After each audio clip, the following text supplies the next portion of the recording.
Well, it's good news that we won't be seeing a lot of thunder and lightning. Folks where you are right now in Fruitland can't be happy to hear about the possibility of more rain, Chris. No, as they look down and try to find what's left in the rubble of their homes, they look up, they see the clouds, and it makes them nervous. And Fruitland really is a reflection of so many of these small towns you find across the QCA. Many people are born here, they're raised here, and someday they die here.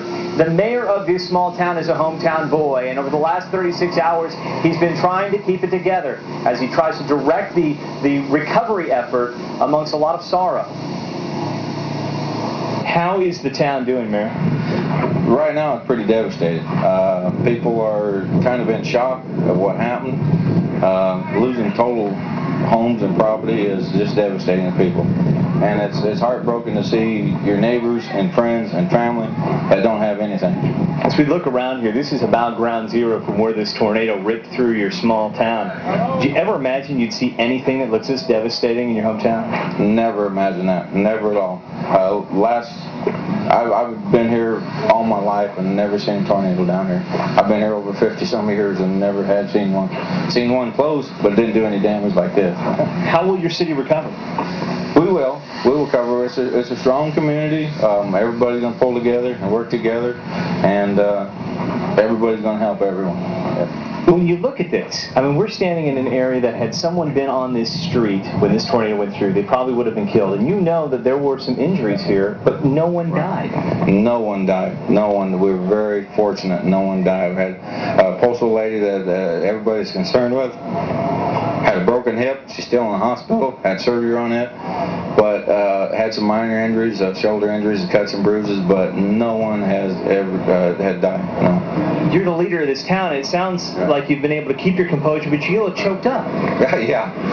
How do you keep your composure? Very hard. But you have to. You have to be strong for the citizens. Let them know that we can get through this. It's a hard time, but yeah, we'll get through this. And Elizabeth, they say that they will get through this, even with the power of this storm. Check out this flagpole ripped from the ground and bent sideways.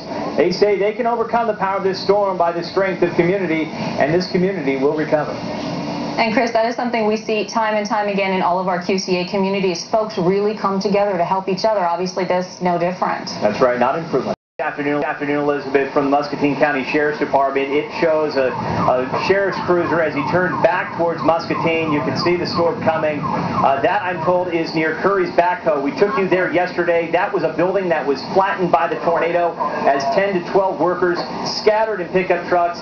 They looked in their rearview mirror, Elizabeth, and as they looked off, they saw that building lifted up into the tornado. Now we're seeing more video. We've seen a lot of video. And Elizabeth, I want to walk back around this way for you because I know we're getting ready to talk to Christina. We are concerned about this. After yesterday, you can imagine what the people here think when they see a cloud in the sky. They start to get a little bit concerned after what happened in this town yesterday. Everyone right now wants to know what Christina has to say about the first alert forecast. So many people are here trying to find what's left of their memories, their belongings. You can see some folks over here. They have the heavy tractors out as they've been cutting timber away from the homes and trying to get some cars away from those trees. A lot of them have smashed out windows and they're dented up. Our Matt Davis was in Muscatine today, and he has a heartbreaking story for a family with a lot of history who have lost their home now. As more stories emerge from the storm that happened yesterday, one of the stories here in Muscatine is what happened to this house here. This was one of the worst hit homes in the Muscatine area, directly in the path of the tornado. And it is one of the most historic homes in this area. It was built in 1902, and it's known as the Mittner House. It has been in the same family ever since it was constructed as a dairy farm here. And now, after just a few minutes of yesterday's storm, there is very little left here on the property. The homeowners here say that this home is destroyed, that there will be nothing left, but they say in spite of all the history that was lost, they are just so glad that no lives were lost. They say that is the most important thing, and that is the only thing that can never be replaced. In Muscatine, Matt Davis, KWQC, TV6 News.